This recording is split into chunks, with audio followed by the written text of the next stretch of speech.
À Bali, toutes les grandes religions vivent en harmonie.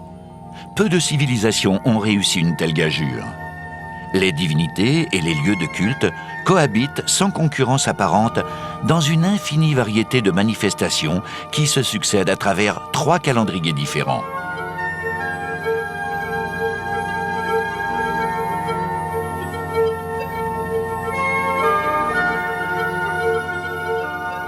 Le peuple balinais détient une grâce naturelle, merveilleusement préservée depuis des siècles. Il fait preuve d'un sens inné de la beauté que les esprits malins et les monstres mythiques n'ont jamais pu altérer.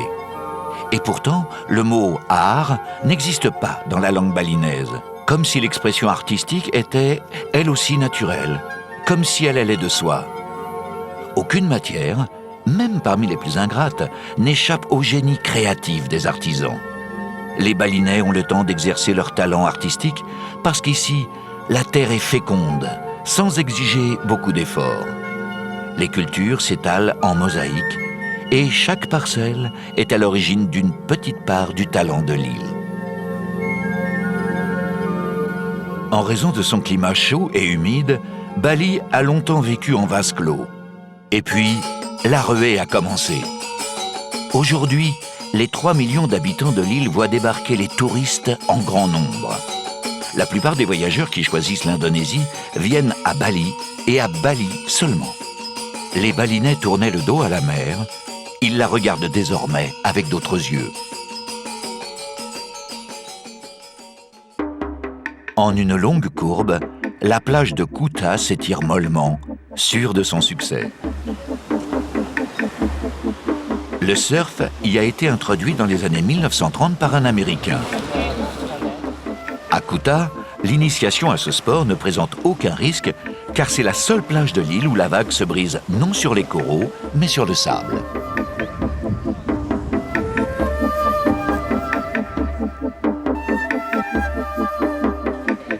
Les Balinais ne manquent pas de ressources pour attirer la clientèle. Le commerce est chez eux une seconde nature.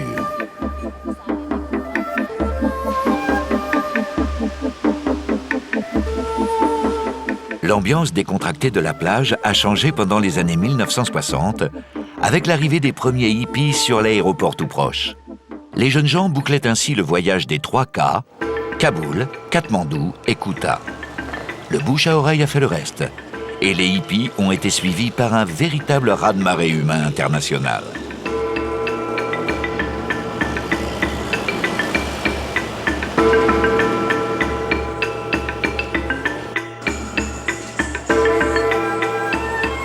Dans la folie du succès, on a construit un peu n'importe où et un peu n'importe quoi.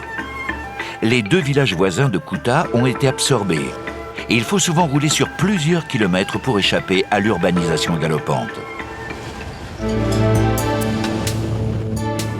Ici, pas de surfeurs, car il n'y a pas de vagues. Sanur est à la hauteur de Kuta, mais sur la côte est, plus calme.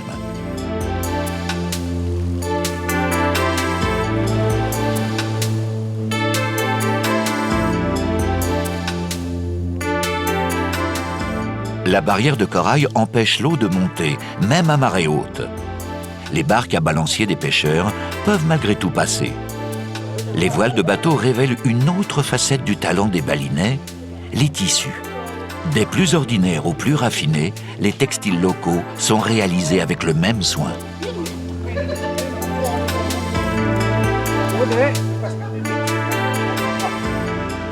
Beaucoup plus qu'un espace de loisirs, la mer offre aux Balinais de généreux moyens de subsistance. Hélas, ils se servent parfois sans discernement. Dans le port de Benoa, au sud de l'île, quelques élevages tentent de réparer les dommages causés par la chasse aux tortues marines, en voie d'extinction. Les campagnes de sensibilisation n'ont pas encore abouti, car sur les tables de fête, la tortue est un mets très prisé. Le banyan est l'arbre qui symbolise l'unité nationale. C'est l'arbre protecteur. De nombreux temples et de nombreuses pagodes en sont pourvus.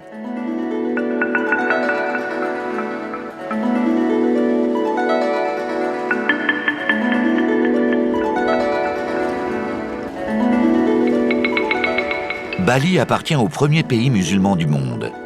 Et pourtant, le ciel est ici sous la protection de Garuda, l'oiseau sacré des hindous.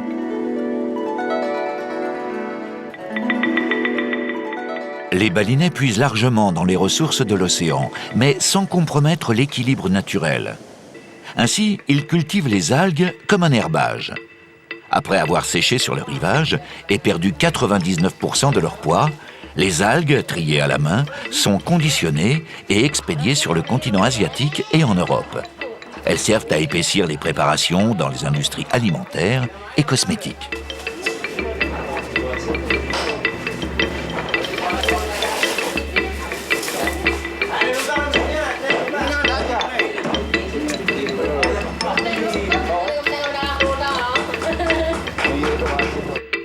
En plein cœur d'un patrimoine naturel et culturel incomparable, mais toujours menacé par la présence de l'homme, les équipements hôteliers ont fort à faire pour passer inaperçus. La localité de Nusa Dua a été l'une des premières à établir des règles très strictes pour inciter les hôtels à respecter l'environnement.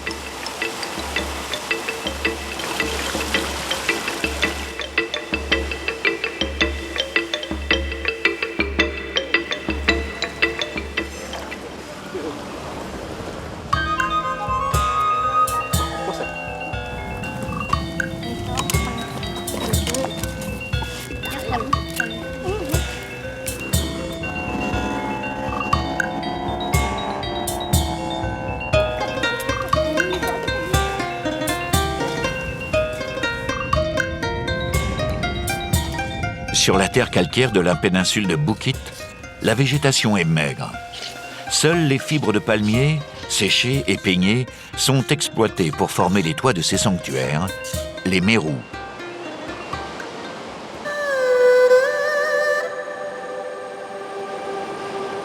À l'extrême sud de la péninsule, les falaises calcaires butent contre l'océan Indien par un à-pic de 200 mètres. Malgré les violents contre-courants et les récifs de corail qui ne sont visibles qu'à marée basse, l'endroit est devenu la Mecque du surf, fréquenté seulement par l'élite. En effet, les vagues atteignent une amplitude exceptionnelle pour l'Asie et les meilleurs surfeurs du monde, surtout des Australiens, viennent affronter l'un des spots les plus recherchés de la planète.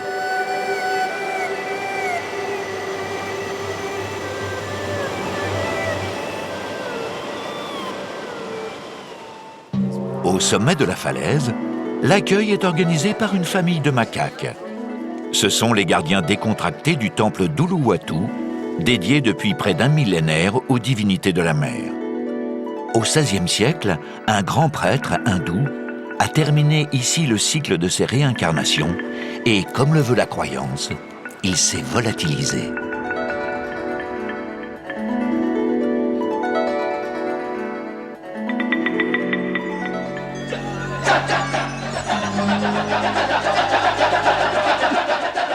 L'illusion est trompeuse. On croit entendre les cris d'une bande de singes. Les cris sont émis par un ensemble d'hommes souvent originaires du même village. Leur chant à plusieurs voix repose sur 2 syllabes et accompagne une danse, le ketchak.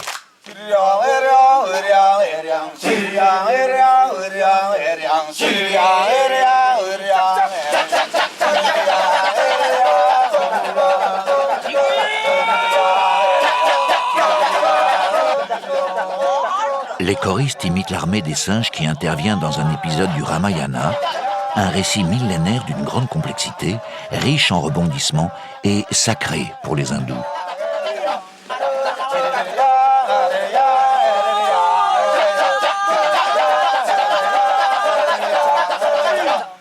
Malgré le conseil des sages, le prince Rama part à la chasse. Pendant son absence, la princesse Sita, son épouse, est enlevée par un démon.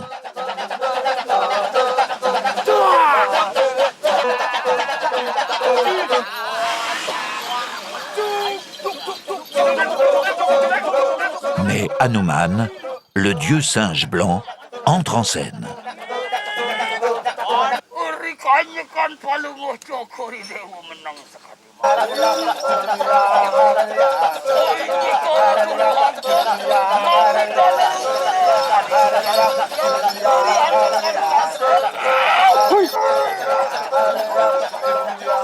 Après une lutte acharnée, et avec l'aide de l'armée des singes, Hanuman finit par triompher des forces du mal.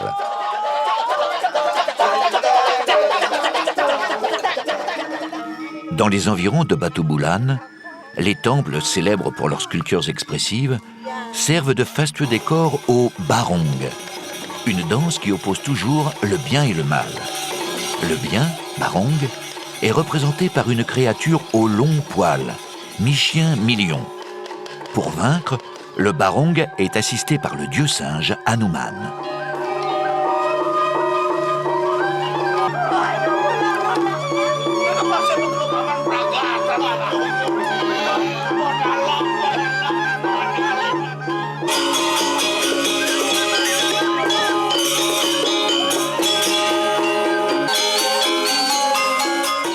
Avec ses crocs à venin, le mâle prend les traits d'une grosse peluche menaçante, la sorcière Rangda.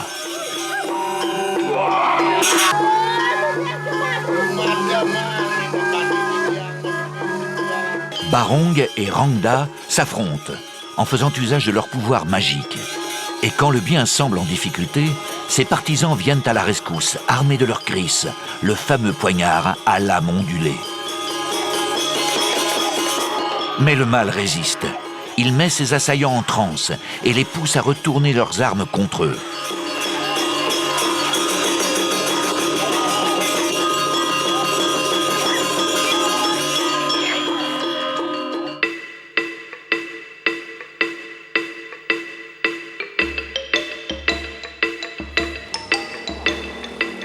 Tout autour de Batu Bulan, un grand nombre d'artisans font la réputation de la région.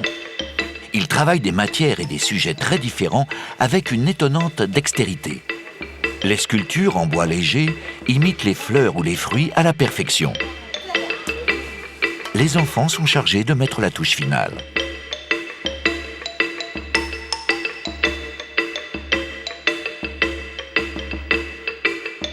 Cet artisanat balinais connaît une diffusion internationale.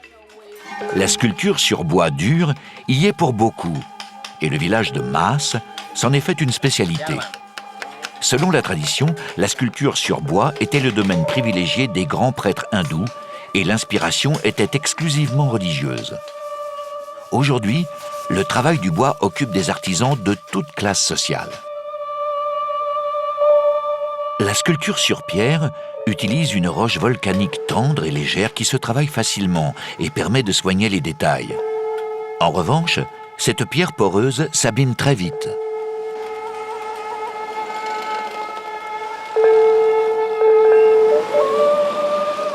Pour les métaux précieux, Cheluk domine le marché de l'argenterie.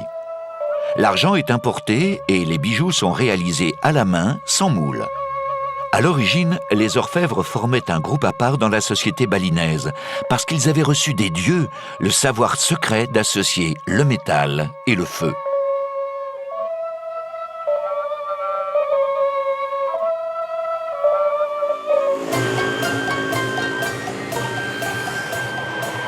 La peinture sur tissu donne des exemples très aboutis de la maîtrise artistique balinaise. Le batik a été créé sur l'île voisine de Java, mais la technique s'est répandue dans tout l'archipel indonésien. Après avoir dessiné le motif sur un tissu brut, on souligne ses contours avec un mélange de cire d'abeille et de paraffine, appliqué à l'aide d'un petit récipient en cuivre. Les endroits couverts de cire sont ainsi préservés de la teinture. L'œuvre apparaît enfin quand la cire est enlevée à l'eau bouillante.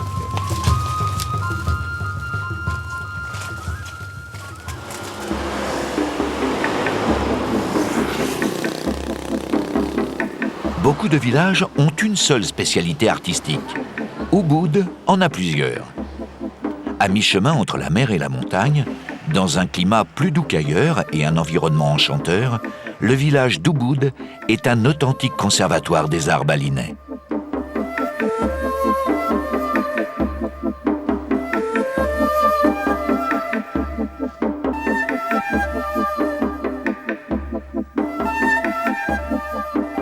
La peinture domine ce foyer de la création balinaise à travers des œuvres d'inspiration religieuse ou profane, aujourd'hui très influencées par la peinture occidentale. Les bases du métier sont enseignées dans des écoles réputées. Zaman dulu sudah merupakan pusatnya Ubud est depuis très longtemps le centre artistique de Bali. Il y a eu de nombreux peintres célèbres qui ont commencé ici.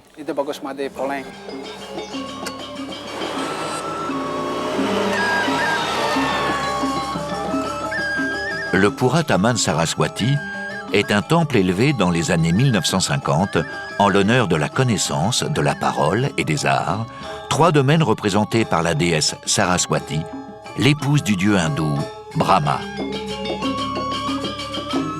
Avec son tapis de lotus, dont les fleurs symbolisent la pureté de la pensée, ce sanctuaire illustre la sérénité de l'âme balinaise.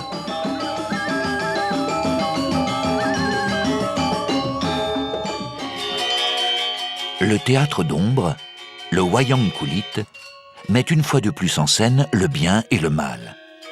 Silhouette née de la lumière tremblotante d'une lampe à huile, les personnages appartiennent à l'un ou l'autre camp. Les bons entrent en scène par la droite, les mauvais par la gauche. Les marionnettes sont découpées dans du cuir de buffle. Elles détiennent un vrai pouvoir spirituel. Le marionnettiste possède l'aura d'un mystique en contact avec le monde sacré.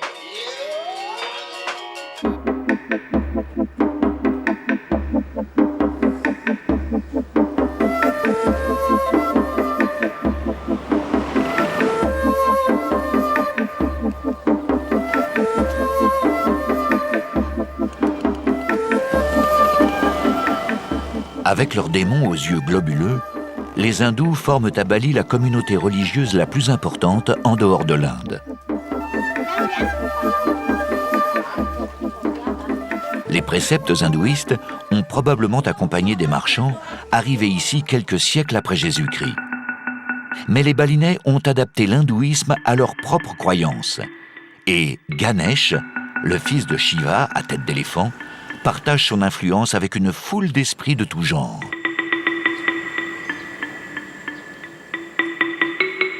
Dans le temple Penataran Sassi, un disque de métal représente pour les Balinais la 13e lune tombée ici par hasard. Il s'agit en réalité d'un gong en bronze, le plus grand au monde à avoir été fondu d'une seule pièce. À Tampak Siring, au fond d'une vallée encaissée, il faut reprendre des forces pour aller plus avant. Le saté fait l'affaire. Ce sont des petites brochettes de viande ou de poisson cuites sur la braise. Le saté sert aussi d'offrande. On en dépose au pied du temple Gunung Kawi, qui ressemble à d'autres sites funéraires indiens.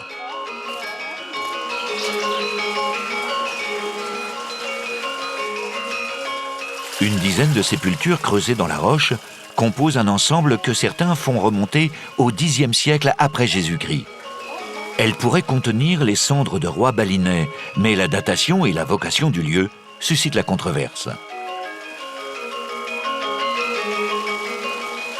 L'eau des bassins de Goa Gajaha, tout proche, a, paraît-il, la propriété de préserver la jeunesse. 6 statues de femmes, grandeur nature, répandent leurs bienfaits.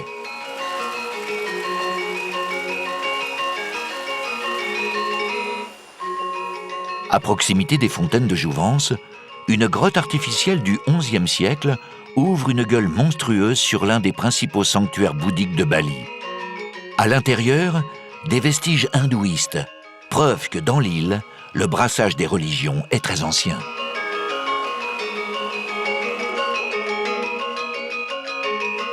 L'hindouisme balinais a intégré tous les éléments naturels de l'île.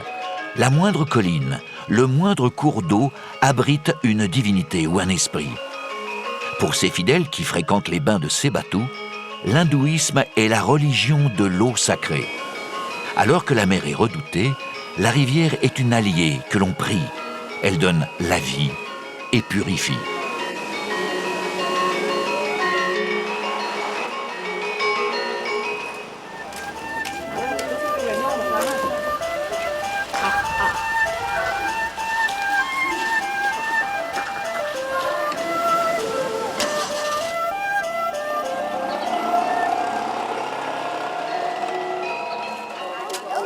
La vie des balinais se déroule en plusieurs étapes. Elle est hantée par les esprits malins et protégée par les esprits bienfaisants. Des préparatifs minutieux caractérisent les cérémonies qui marquent le passage d'une étape à l'autre, comme celle de l'enfance à l'adolescence. Mais l'événement qui mobilise le plus de monde, c'est la crémation, l'incinération des défunts. Elle représente un devoir coûteux pour les familles, qui limitent les frais en enterrant d'abord leurs morts, pour recourir plus tard à des cérémonies de crémation collective.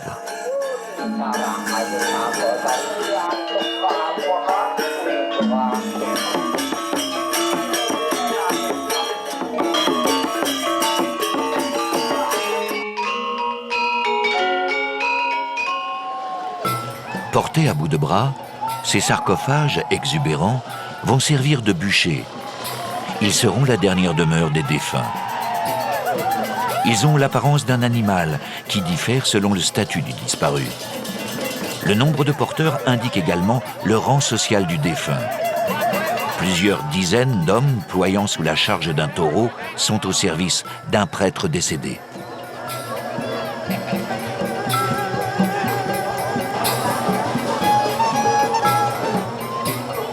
Au terme de prières ferventes et d'un long cortège d'offrandes, les sépultures provisoires sont alors ouvertes.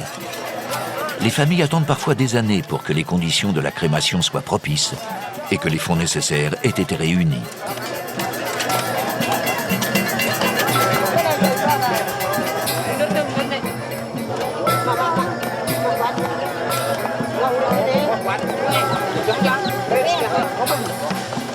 Malgré l'émotion des proches, la chaleur accablante et le temps écoulé depuis le décès, les restes sont recueillis, triés et lavés soigneusement. Ils sont ensuite enveloppés dans un linceul pour être emmenés en procession vers le lieu de crémation.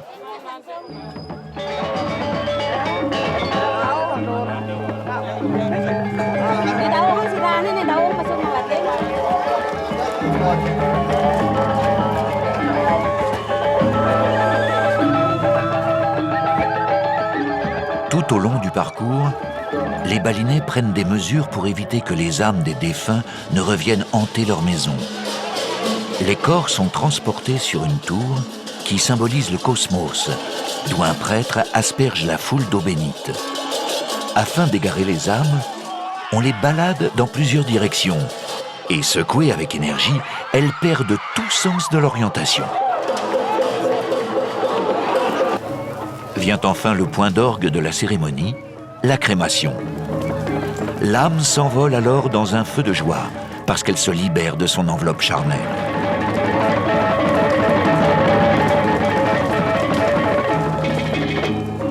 L'âme est alors susceptible de renaître dans la même famille. L'enfant est ainsi divinisé à sa naissance, car il peut porter en lui l'âme réincarnée d'un de ses ancêtres.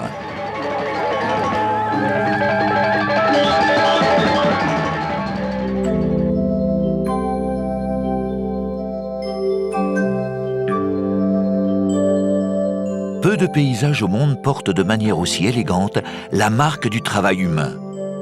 En négociant chaque pouce de terrain avec la déclivité et en contrariant le cours de l'eau, les balinais ont conçu un formidable système d'irrigation qui permet au même moment de repiquer le riz dans une parcelle et de le récolter dans une autre.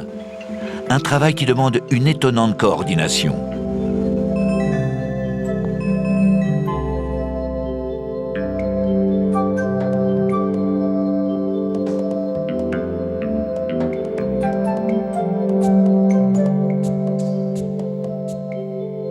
Les rizières occupent environ 20% de la surface du territoire balinais.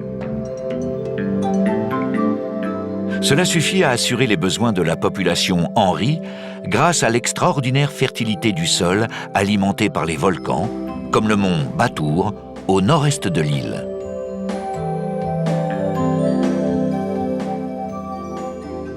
Le mont Batour est formé par le sommet effondré d'un volcan primitif dont le diamètre faisait 10 km. Un lac occupe une partie de la dépression et s'étire au pied d'un cône volcanique plus récent qui culmine à 1700 mètres. le mont Batur fait l'objet d'une surveillance rapprochée.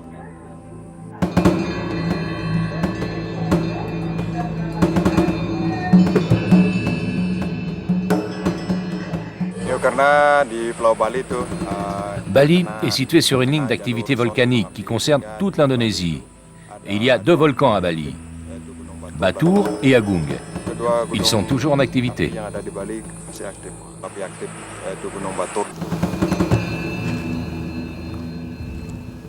Bali se trouve dans la zone volcanique la plus active du monde, la ceinture de feu du Pacifique.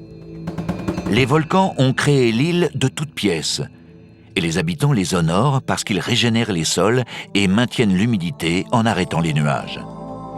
Les volcans de cette région sont pourtant redoutables. Ils crachent une lave particulièrement fluide et dangereuse parce qu'elle avance très vite. À une extrémité du lac, le temple Ulundanu Batur occupe le site d'un très ancien sanctuaire du XIe siècle détruit par les éruptions. Il a été reconstitué en l'honneur de la déesse du lac. Le prêtre qui en a la charge est le plus puissant de Bali.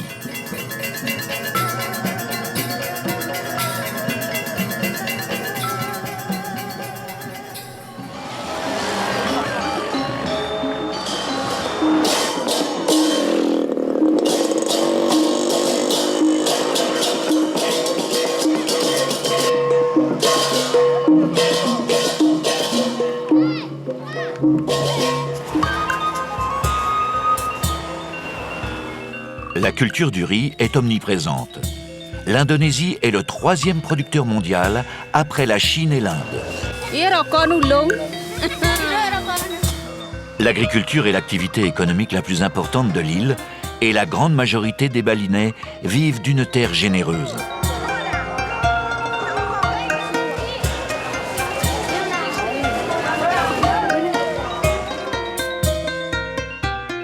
Plus au centre de Bali, le lac Bratan remplit le cratère d'un volcan éteint.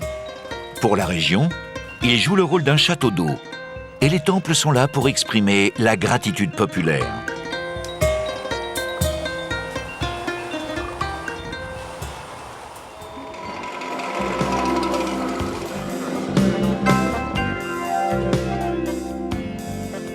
À l'extrême nord, Singaraja était la capitale de l'île pendant l'occupation hollandaise dès le milieu du XIXe siècle. Comme beaucoup de puissances coloniales, les Pays-Bas cherchaient avant tout à s'enrichir. À Kubu Tambahan, la ville la plus au nord de l'île, le temple perpétue le souvenir des Hollandais par un clin d'œil. Un cycliste en bas-relief chevauche un vélo dont les roues sont des fleurs.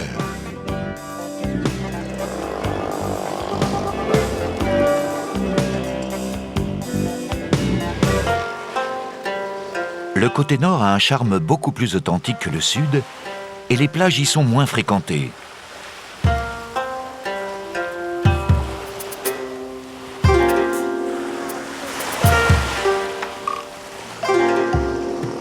À 2 kilomètres des plages, vers l'intérieur des terres, s'élève l'unique monastère bouddhique de Bali, l'ashram de Banjar, qu'on identifie grâce à la dominante orangée de sa décoration.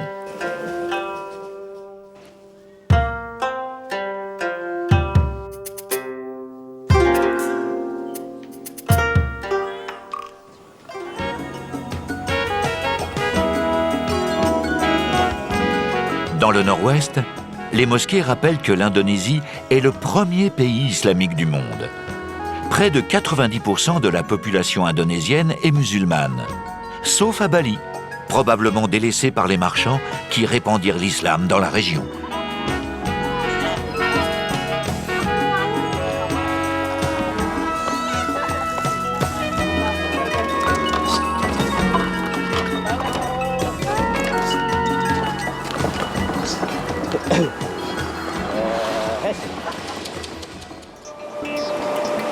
Les Balinais désignent leur patrie par l'expression « notre terre et notre eau ».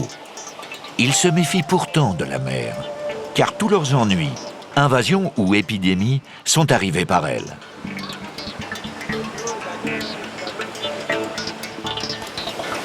Leur bateau, le prahu, équivalent du prao d'origine malaise avec son balancier, défie la mer par sa stabilité et contribue à faire du poisson un des éléments les plus importants de l'alimentation.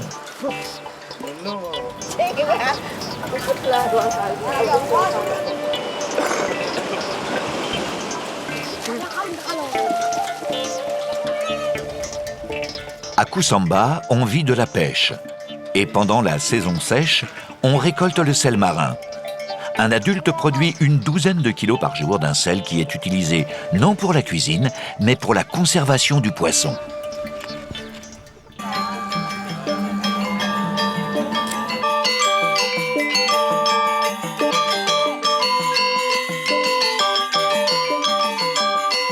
Le gamelan est un ensemble instrumental composé essentiellement de percussions. Et les exécutants, qui jouent sans partition, ne sont pas des professionnels. Cette musique n'est pas conçue pour être donnée en concert, mais pour accompagner une cérémonie religieuse.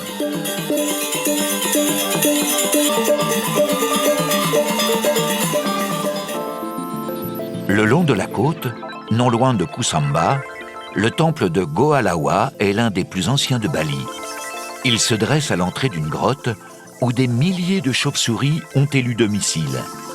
Elles sont protégées car elles passent pour être les gardiennes du temple.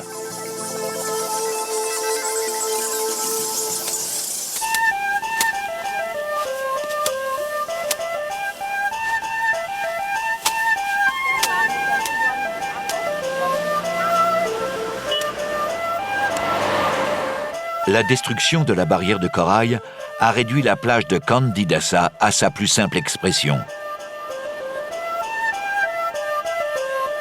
À 4 km de là, à l'abri derrière d'épaisses murailles, se dissimule l'un des endroits les plus mystérieux de Bali, le village de Tenganan, qui vit complètement replié sur lui-même. Ici habitent les descendants des premiers habitants installés sur l'île, les Bali Aga, défenseurs de la calligraphie traditionnelle sur feuilles de palmier et d'une vie communautaire qui ne connaît pas la propriété privée. À l'ombre de leurs bâtiments publics, les Bali Aga entretiennent des techniques artisanales très complexes, comme celle de l'ikat. Cette méthode consiste à réaliser un motif sur textile avec des fils teints avant d'être tissé. Un travail qui exige une patience infinie et qui était jadis réservé aux femmes de la noblesse. Les Bali Aga forment un groupe fermé de quelques centaines d'individus.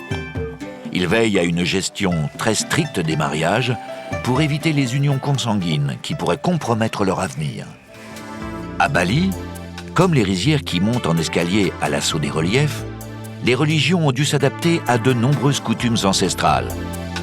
Cette réalité s'exprime sur les flancs du volcan Agung, où le temple de Bezaki existait avant l'arrivée de l'hindouisme au XIe siècle. L'importance de ce sanctuaire explique le grand nombre de visiteurs. Le temple de Bezaki est devenu le haut lieu de l'hindouisme balinais, de ses rites, de ses offrandes et de son architecture symbolique, où les mérous, avec leurs toits superposés, permettent aux dieux de descendre sur terre.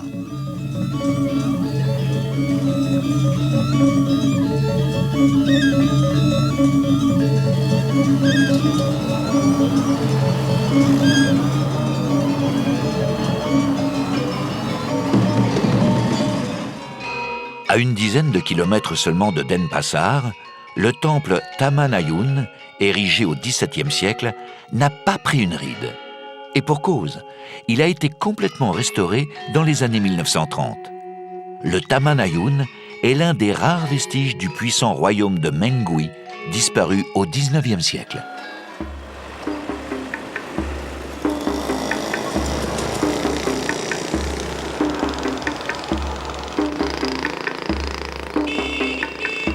Toutes les forêts n'ont pas été rasées. Très rare à Bali, des muscadiers composent la forêt de Sangay, qui abrite des singes sacrés. Ces macaques bénéficient de la haute protection du dieu singe Hanuman et ont colonisé le temple local. il ne faut pas se fier à leur allure décontractée, car ces chenapans sont d'incorrigibles pickpockets qui rançonnent les visiteurs en toute impunité.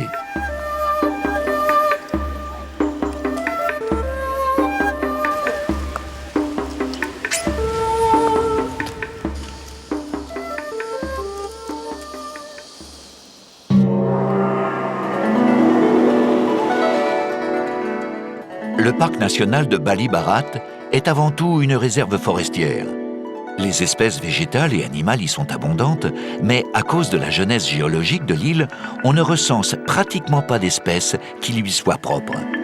Cette réserve balinaise est exceptionnelle quand on connaît la situation générale de la forêt indonésienne.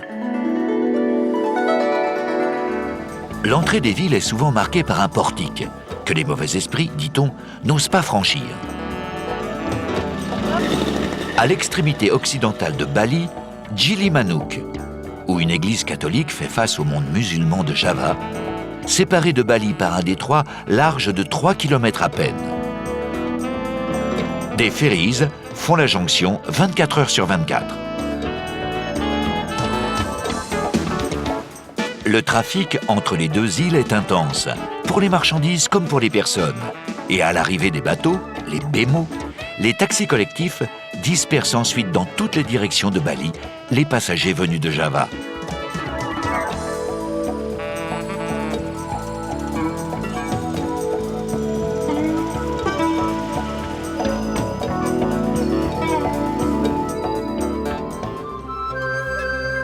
Au XVIe siècle, si l'on en croit la légende, un prêtre traversa le détroit qui sépare Bali de Java sur une grande feuille d'arbre.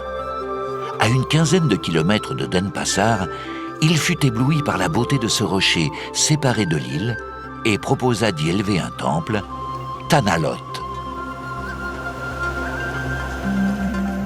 Dédié aux esprits de la mer, Tanah Lot est battu à marée haute par les puissantes vagues de l'océan Indien.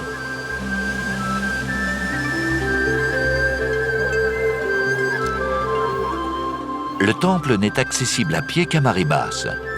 Les fidèles doivent cependant mouiller leur sarong, cette jupe unisexe, dans laquelle les balinais se drapent pour les grandes occasions.